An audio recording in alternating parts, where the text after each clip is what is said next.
Hey you. Yeah, you. Are you tired but also want to get lit? Well, I've got the drink for you. I'm going to show you how to make a white Russian. Yes, I know this drink has nothing to do with Russia, but I just had this hat and I thought it was cute, so I wanted to wear it. For this drink recipe, you're going to need vodka, KAHLUA, heavy cream, and ice. You're going to start off with your old-fashioned glass. Add ice. 2 ounces of vodka. Ooh, it's gonna be strong. And 1 ounce of KAHLUA.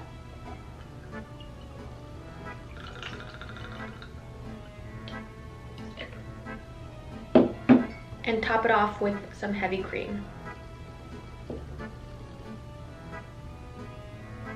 Give it a stir.